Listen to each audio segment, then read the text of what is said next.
$281.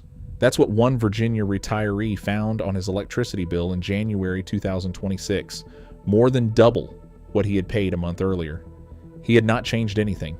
Same house, same habits, 40 years in the same neighborhood. What changed was 3 miles down the road, a windowless building the size of an airport terminal, packed with humming servers, drawing power like nothing this town had ever connected to its grid before. That building does not make anything you can hold.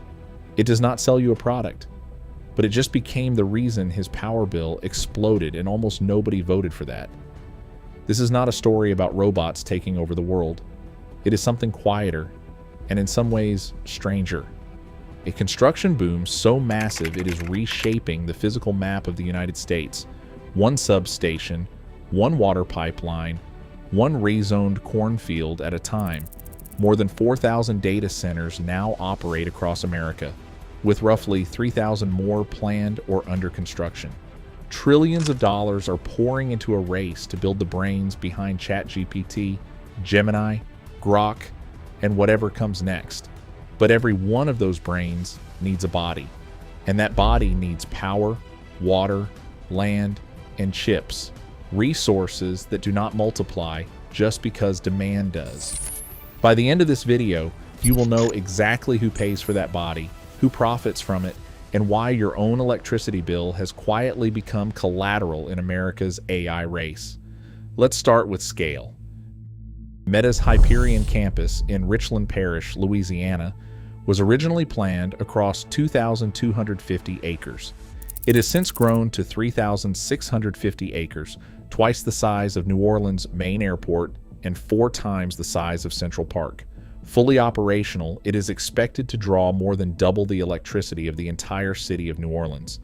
A separate Meta facility planned in Wyoming is projected to use more electricity than every home in the state combined.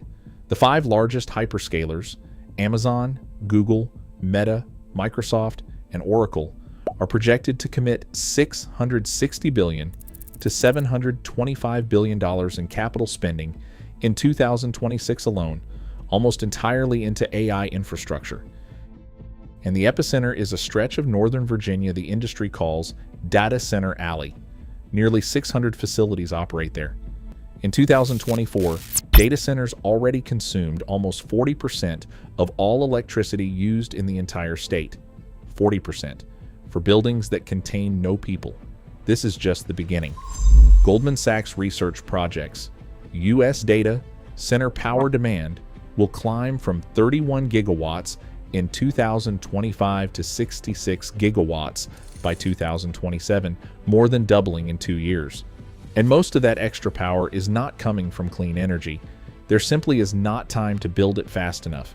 It is coming from gas plants being kept alive past their planned retirement dates just to keep up. Electricity used to be boring, predictable.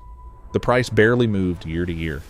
Then came the AI boom, and the grid wasn't built for it. The U.S. just had its most energy-hungry stretch in over 2 decades, according to the International Energy Agency. Demand grew about 2% in 2025 alone, and data centers drove roughly half of all that growth, more than residential, industrial, and transport combined. To keep up, America's investor-owned utilities unveiled a $1.4 trillion capital spending plan through 2030, a 27% jump from the year before. Duke Energy alone committed $102.2 billion.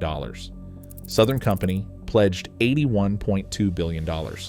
Here's the catch nobody put on a press release. Roughly $700 billion of that is expected to land on ordinary ratepayers' bills, not the tech companies. The EIA projects residential electricity prices will rise another 5.1% in 2026. Combined with hikes since 2021, household bills have already climbed close to 40%. On PJM, the grid serving 13 mid-Atlantic states, the cost of securing power supply has exploded by $23 billion. Watchdog group Monitoring Analytics called it bluntly a massive wealth transfer from households to data centers. And the grid is already showing cracks. In July 2024, a voltage fluctuation in Northern Virginia caused 60 data centers to disconnect simultaneously, a surge that grid operators barely contained before it could cascade into rolling blackouts. That was a warning shot. And electricity is not the only resource running out. Servers do not just need electricity. They need to stay cool, and the cheapest way to do that is to evaporate water, millions of gallons of it.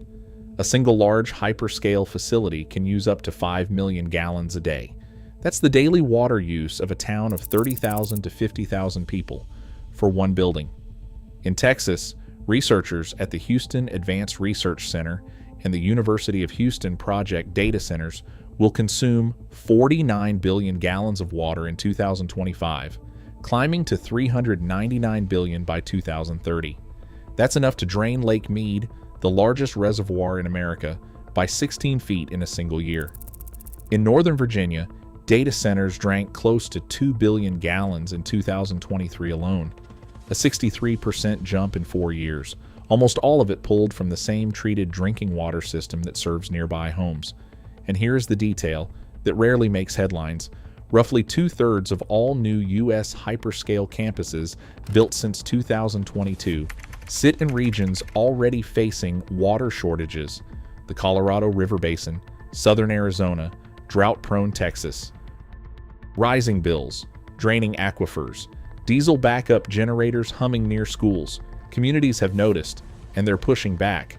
This isn't theoretical anger, it's organized, and it's growing. A recent Pew survey found Americans view data centers more negatively for their environmental cost than positively for the jobs they bring. Local opposition has already blocked or delayed at least 16 data center projects worth a combined $64 billion in the past year. Maine just approved a statewide moratorium on new data center construction. Other states are watching closely. In South Carolina, residents near an overdrawn aquifer are fighting to cap groundwater use. Across the country, sleepy zoning meetings are now packed with homeowners holding printed copies of their power bills. The anger has reached Washington, too. With midterms approaching, Democrats have zeroed in on rising electricity costs, pressuring an administration that 2 years earlier promised to cut energy prices in half instead. In March 2026, 7 of the biggest names in tech, Amazon, Google, Meta, Microsoft, OpenAI, Oracle, and xAI, signed a pledge at the White House to cover their own power costs. There's just one detail buried in the fine print. The pledge is entirely voluntary. Here's the part that should genuinely unsettle you. The companies creating the demand are also increasingly the ones shaping the rules for how it gets met. In June 2026, federal regulators voted to fast-track grid connections specifically for AI data centers, pushed for by the administration's own energy secretary in the name of staying ahead of China. Months earlier, regulators had already approved a quieter move, letting tech companies plug data centers directly into power plants, bypassing the public grid entirely. Meanwhile, in Congress, a bill called the Ratepayer Protection Act is moving through committee, an attempt to turn that voluntary pledge into actual law.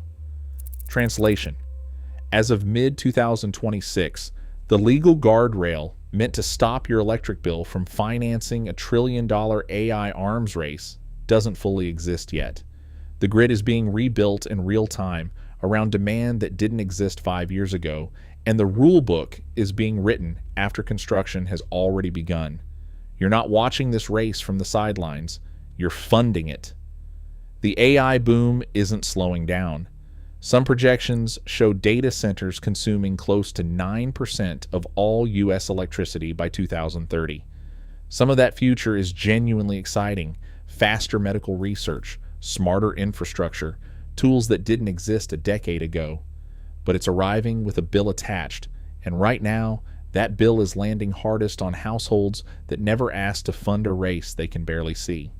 The next time an AI answers your question in half a second somewhere in Virginia, Louisiana, or Texas, a building full of machines is quietly drinking water and pulling power to make that moment feel effortless.